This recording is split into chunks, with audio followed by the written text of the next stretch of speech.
Best wishes to you. Hee hee. Come on, Luke, don't laugh. Today, my son got married. As the newlyweds left the venue, I offered my heartfelt congratulations. Other guests also called out to them, so my remarks shouldn't have been laughable. However, they looked at us with a mocking smile and completely ignored my words. Normally, this would be hurtful. But I watched the ignoring couple with a calm eye. I have always been disliked by my son and his wife. Not just them, my husband and mother-in-law have disliked me as well.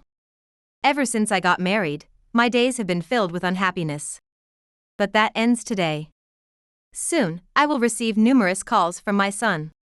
The family that has disregarded me will all fall into hell. My name is Sandra Anderson, a 45-year-old part-time housewife. I met Nathan when I was 23. And we married a year later after meeting through a high school friend at a barbecue. I'm not great with crowds, so I appreciate you reaching out to me. No, I'm not fond of large gatherings either, so it's reassuring to have company. I'm not very sociable, and as I walked around the lively barbecue, I wondered if there was anywhere I could relax. I finally found a spot. And Nathan was there. I mustered up the courage to talk to him. And he responded with a modest smile. We hit it off quickly because of our similar personalities. We secretly exchanged contact details to avoid teasing and met alone later. Our relationship progressed smoothly. On our second date, Nathan confessed. And I, of course, said yes. He wasn't used to women. But he tried his best to entertain me. A year after we started dating, we got married and soon had Luke. I thought we would build a happy family together. But that ideal was quickly shattered. Nathan used to be kind and attentive until Luke was born. But he changed dramatically after our son's arrival. As I became increasingly occupied with Luke's childcare, more household chores naturally fell to Nathan. Additionally, my complete focus on childcare left no time for me to pay attention to Nathan. He probably didn't like that situation. You just make me do all the housework while you have it easy. One day, when I asked him to wash the dishes, he said this. Nathan seemed to think I had it easier caring for Luke. But I struggled with the new challenges of childcare. And managed many things behind the scenes. Even explaining didn't help, Nathan wouldn't accept it. I come home tired from work every day. Can't you be a bit more considerate? My colleagues say their wives handle all the housework. Our home situation differed, but Nathan wouldn't listen. Eventually, he started refusing to help around the house, leaving me to handle both chores and childcare alone. And Nathan wasn't the only problem. Oh, Sandra, you seem busy. Let me take care of Luke so you can do the housework. Actually, why don't I just take care of him at my place from now on? Yes, that would be better. It would lighten your load. Diane, my mother-in-law, constantly tried to take Luke away. Since he was her first grandson and a boy, she was very excited. She often took him without my permission, thinking he was hers. When I pointed this out, oh, Sandra, you don't understand. This child is my grandson before he's your son. The priority should be the husband's mother, me. Didn't your parents teach you anything? I was too stunned and dismayed to respond immediately. Looking back, I wish I had retorted that he was my child before he was her grandson. Diane always imposed the notion that it was natural for a grandmother to take precedence over a mother. Of course, I discussed this with Nathan many times. But he had just changed jobs and didn't have the capacity to deal with our issues. Even if he had the capacity, I doubt he would have helped. Also, we were financially strained because Nathan had just changed jobs. And I had quit my job due to childbirth, relying on support from my in-laws. This made it hard for me to stand up to Diane. This can't go on. I need to find a job and become independent from my in-laws. While handling housework and childcare, I started looking for a job and a nursery. Fortunately, my qualifications from my previous job helped me find a new position. And I managed to return to work earlier than expected due to an opening at the nursery. However, new problems arose when Diane disliked the idea of Luke being in daycare and tried to take him back without permission. No matter how much the nursery staff and I warned her, Diane eventually got banned from the nursery. Daycare is dangerous. What if something happens? The family should take care of him. Diane caused a fuss, but leaving Luke with her was even more dangerous. She would try to feed him inappropriate food or give him sharp toys. I'm amazed Nathan grew up safely with such careless parenting. I coordinated with the nursery staff and managed to keep Diane at bay while working. But Luke, unaware of my efforts, grew healthily. It's good he's healthy, but he's becoming too fond of Grandma. As Luke's personality developed, Diane spoiled him without restraint. Luke grew to love his indulgent grandmother, while I, loving yet firm, disciplined him. This made him start to think Diane was nicer because she never scolded him. Just the other day, he said, "I hate Mommy. I like Grandma better." Which was quite a shock. Well, he'll understand my struggles someday. I resigned myself to the fact that it was too much to expect a small child to understand. Hoping that when Luke grew up and had his own children, he would appreciate my efforts. However, Luke became more attached to his grandmother. And when he reached his rebellious phase, he started spending most of his time at Diane's house. My father-in-law passed away before Luke entered middle school, removing the buffer that had somewhat contained Diane's problematic behavior. Originally like air, my father-in-law's presence had kept her actions to a manageable level. Without him, Diane, now completely free, became quite troublesome. There seemed to be substantial inheritance, including life insurance, left by my father-in-law, and Diane indulged Luke with anything he wanted. Despite my objections, I often had to sternly discipline Luke for his defiance. He disliked this and preferred staying at Diane's welcoming home. That might have been tolerable, but Diane had been filling his head with outrageous lies. One day, after I scolded Luke for cursing at me, he shouted something shocking. "Don't order me around. You're cheating at work." "What? Grandma said so." "You pretend to go to work, but you're just chasing men. Cheating at your age, aren't you ashamed, you old hag?" Diane had told Luke a baseless story. Furious, I confronted her directly. "Stop telling Luke such terrible lies about me cheating at work." But Diane, unabashed, retorted. "What? It's true, isn't it? If a woman works outside the home, she must be cheating. Could it be that most women in the world are cheaters then? The reason I even work is because Nathan lacks the ability to support us." Many thoughts came to mind, but the absurdity of her claim left me trembling and unable to form a proper response. Even afterwards, Luke continued to believe I was cheating and brought it up every chance he got. I denied it each time, but Luke never believed me. Following these events, Luke genuinely began to hate me. Nathan, seeing this situation, did not intervene but instead suspected that I might actually be cheating, aligning with Luke and Diane in their disdain for me. One day when Luke was in his second year of high school, an incident occurred. Diane collapsed and was hospitalized with a myocardial infarction, likely due to her years of poor lifestyle choices. She had hardly cooked since my father-in-law's death, opting instead for ready-made, heavily seasoned food, and she hardly exercised, preferring to lounge around. It was somewhat inevitable that this would happen. She barely survived. But the hospital stay weakened her significantly, requiring her to need care. "We have no choice but to take her in and care for her," Nathan said just before her discharge. When I asked who would care for her, he said, "Well, Sandra, of course." I explained carefully that if I were to take care of her, I'd have to quit my job. And without anyone earning, we wouldn't be able to make ends meet. Reluctantly, Nathan agreed to place her in a facility. "Putting Grandma in a home? You're seriously a demon," Luke muttered, but I was secretly appalled that he didn't understand our family's financial situation. I thought he might understand once he started working, and kept quiet at the time. Despite this, Luke announced within a year of starting his job that he was getting married to a lovely woman named Julia. I knew he was dating someone, but I only met her shortly before their marriage registration. "Nice to meet you. I've heard a lot about you from Luke. I got pregnant, so we're going to have the wedding before my belly gets too big. Mother, I'm counting on your financial support." Julia giggled mockingly as she introduced herself. However, I was too shocked by her words to care about her rude demeanor. You're pregnant? Yes, didn't Luke and your husband tell you? When I turned to Luke, he awkwardly looked away. It'll come out later anyway, no need to report every little thing, right? Luke's grumpy response made me hold my head. Nathan later told me that Luke had introduced Julia to him when I wasn't around. Lately, Luke had been ignoring me and trying to exclude me from the group. He didn't think it was a big deal to not introduce his girlfriend or report the pregnancy.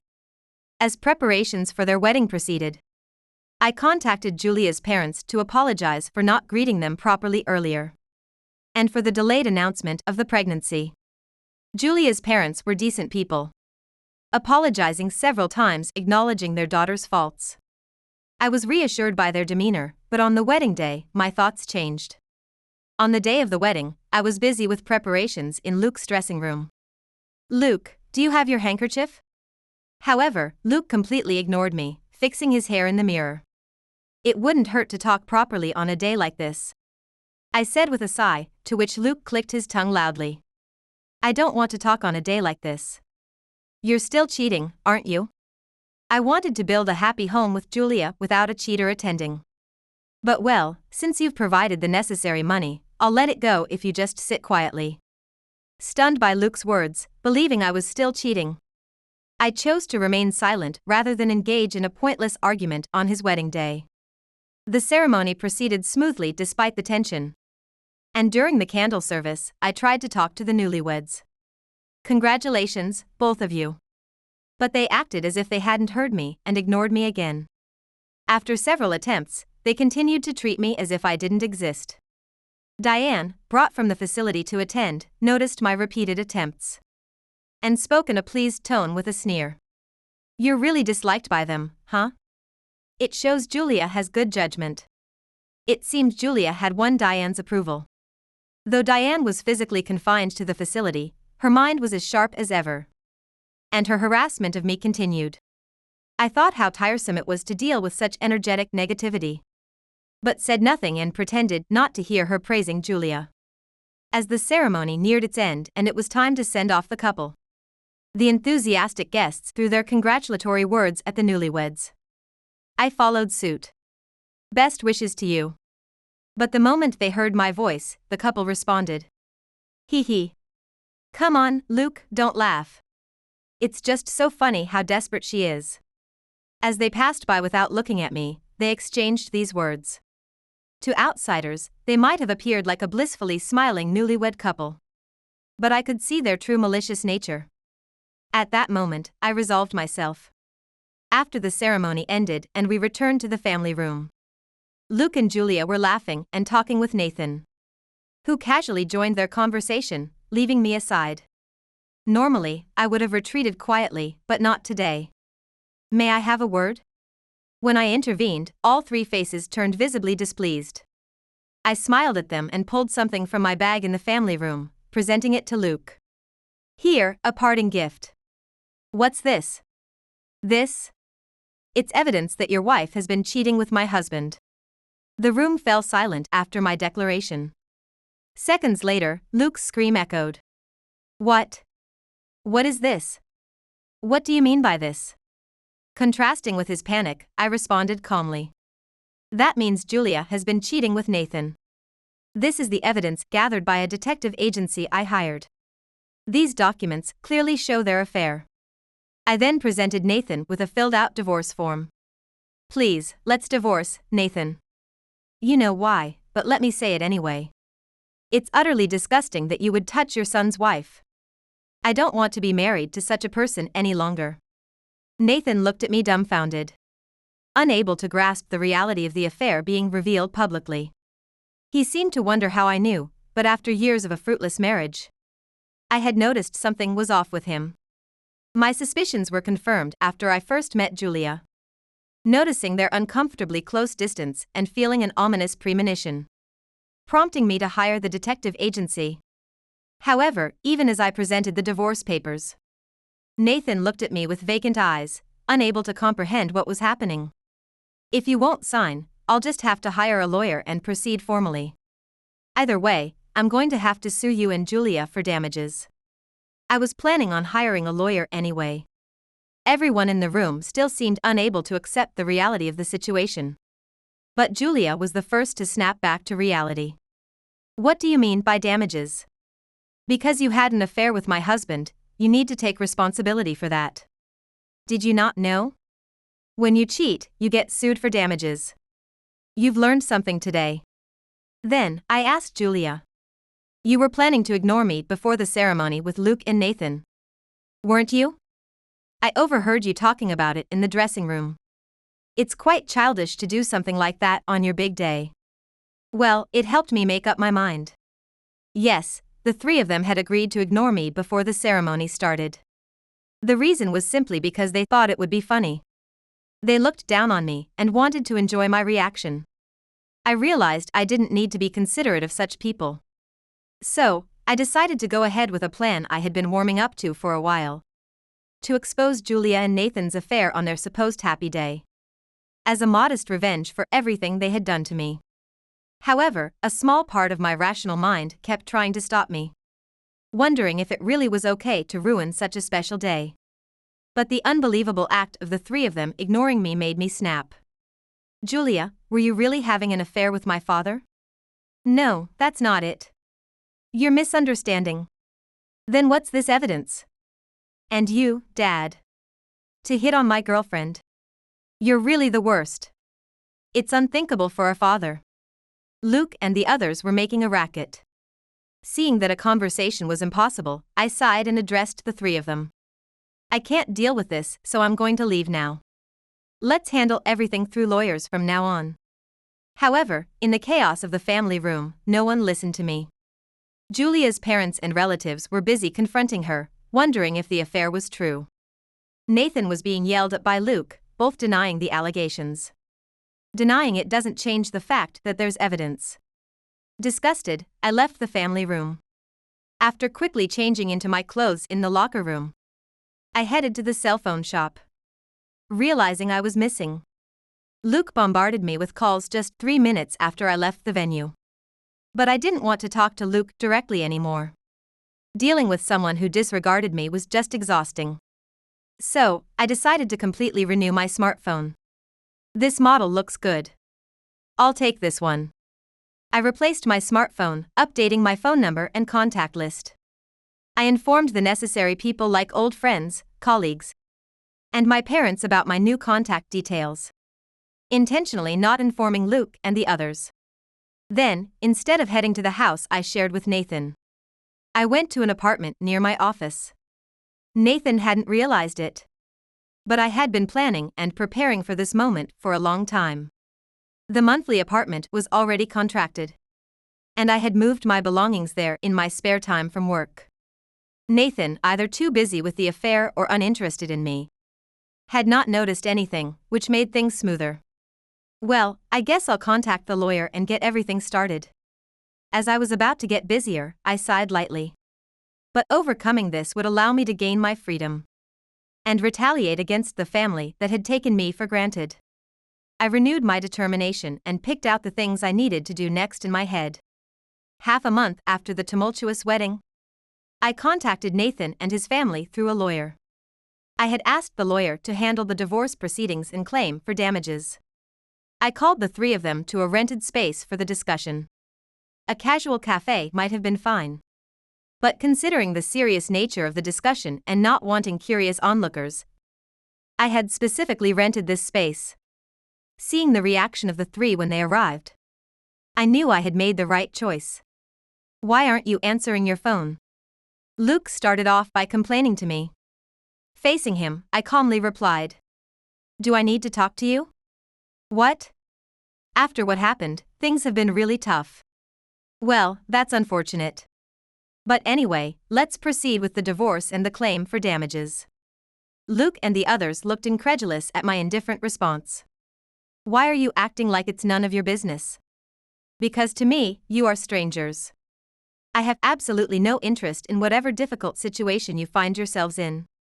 After the ordeal, I'd rather get these tedious proceedings finished quickly. My detached attitude made Luke's eyes widen. I had never taken such a cold stance, even when he had spoken harshly to me in the past. As a mother, I had always accepted everything he did. But now, I no longer considered this person my son. The person in front of me was just someone who caused me pain. Wait, we're family, right? We don't need to get lawyers involved. We can just talk this out as a family. Luke finally seemed to realize something was wrong. Showing a vulnerability I had never seen before and suddenly referring to me as family. Something he never did when I was living at that house. I almost laughed at the irony, but I knew that would complicate things. So I kept my composure and bluntly told him, Luke, I don't consider you my family. You've always taken me for granted. And now you want to talk? It's not a discussion you want. You're just trying to order me around as you've always done. Stunned into silence by my words, I then turned my attention to Nathan and Julia, who had been silent all this time. You two have been quiet, but this isn't someone else's problem. Nathan, I'm done with you. Let's get divorced and you pay the damages. Called out by name, Nathan flinched.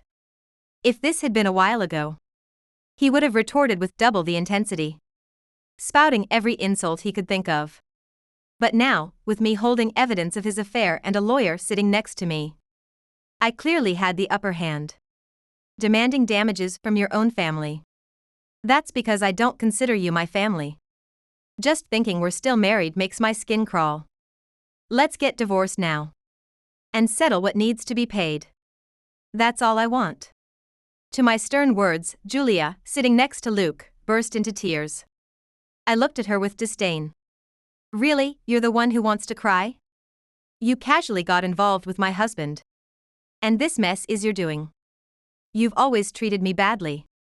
But your affair was the last straw. How can you play the victim after messing up someone's home? Aren't you ashamed? Overwhelmed by my words, Julia cried even harder. If she was going to cry about it, she shouldn't have had an affair in the first place. Then, Nathan suddenly begged me. Please, anything but divorce. Why wouldn't you want a divorce? You're the one who cheated. If you didn't want a divorce, you shouldn't have done something to cause it. Even a child understands that. I said it all, including all my pent-up frustration. Nathan just hung his head in silence after my entirely justified remarks. Then, Luke raised his voice angrily. Fine, do whatever you want. If you want to divorce Dad, then go ahead. Sue Julia and Dad for damages or whatever. I'm divorcing Julia anyway. And since I won't be sued for damages, it doesn't matter to me. Julia, who had been crying up until then, suddenly looked shocked by the mention of divorce. Wait. I don't want a divorce. Then you shouldn't have had an affair with my father. You're no longer family to me. Neither is Dad. My only family is Grandma. Luke still loved his grandmother dearly. Although he never took care of her at the facility, he often visited and enjoyed chatting with her. He left the hard caregiving work to me and only did the enjoyable parts. That's how Luke grew up. That's right, all I need is Grandma. I'll take care of Grandma, so you all do whatever you want. As Luke said this triumphantly, I presented him with a final fact. Well, if I get divorced, you'll be paying for Grandma's care facility fees. What? Oh, didn't you know? I've been the one paying for Grandma's facility fees. Nathan's salary wasn't enough, so I've been covering it. Also, the money Nathan has been giving you all this time? That came from my wallet.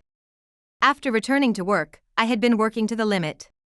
Because Nathan's salary had significantly decreased after his job change. And never increased again. Moreover, Nathan spent whatever money he had. We had hardly any savings, so I had to earn our living. Thanks to that, I now earn several times more than Nathan. So I won't have any financial troubles even after the divorce. By the way, Luke, how much do you earn? Do you know how much Grandma's facility fees are? After you deduct your living expenses, how much do you think you'll have left? Actually, it seems like you'll go into the red. Faced with the reality I laid out, Luke initially looked bewildered. Gradually, his face contorted and he turned pale. I further enlightened him with the harsh reality. By the way, Grandma doesn't have any money either. She spent all of Grandpa's inheritance. It's all gone because she indulged your whims, buying this and that. Your dad will have a tough time with the damages payments. And he won't be able to help you. What will you do?" Luke was shaking and pale, unable to say a word. Despite his big talk about taking care of his grandmother, he had no idea what that truly entailed. If he had been even slightly involved in her care, he would have understood how hard it is. "Hey, you cheated, right? I'll hire a lawyer and sue you. Then I can garnish your damages to pay for Grandma's facility fees." Luke still said such things, and I was utterly astounded. "I've told you many times, I didn't cheat. If you doubt it, hire a detective agency like I did. Also, falsely accusing someone of cheating and claiming damages can lead to defamation. You know? Do you want to pay me damages too?" Finally, Luke fell silent.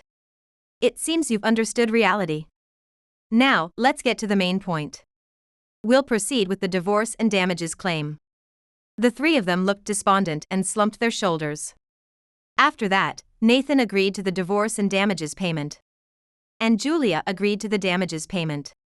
I had told them I was prepared to go to court if they refused, which seemed to have an effect. As I left the rented space after our necessary discussions, the three of them staggered uncertainly. By the way, I allowed Nathan and Julia to pay their damages in installments as a final act of grace. However, I made it clear that if they delayed even once, I would collect without mercy. After the discussions, Luke and Julia also divorced. Julia tried to return to her parents' home, but her parents rejected her, unable to accept a daughter who had an affair with her husband's father. They declared they would disown her and kick her out after the birth. Meanwhile, the child was born safely, but Julia was in no position to raise it. The child was taken in by her parents as promised, and Julia was kicked out. Now, she's scraping by with day labor. Nathan is living hand to mouth because of the damages payments to me. Somehow, word got out at his workplace, and he's been coldly regarded, especially by female colleagues. He has no place at work or at home and is physically and mentally exhausted. A fitting end for his own actions. As for Luke, he gave up on paying for his grandmother's facility fees after seeing how expensive they were. Reluctantly, he moved her to a cheaper facility. But the conditions there are much poorer than before, with shared rooms and lower quality food and services. Diane, unhappy with her circumstances, started lashing out at Luke, who had boasted he would take care of her.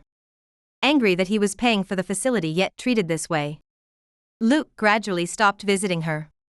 As a result, Diane is now living a lonely life in the facility. Luke is struggling with the facility fees and the child support payments for the child he had with Julia, barely managing to eat. His life has become a painful ordeal, and he has aged rapidly because of it. Well, that's no longer my concern. I've been freed from that dreadful family, and now live a peaceful life alone. I've moved out of the temporary apartment and bought an apartment spacious enough for one person. I plan to invite friends over soon to celebrate my divorce in this new home. Well, time to work hard today. Bathing in the morning sun, I stretched grandly. Being free from being disregarded by others and living freely is so enjoyable. I thought to myself, if I knew it would be this liberating, I should have divorced much earlier.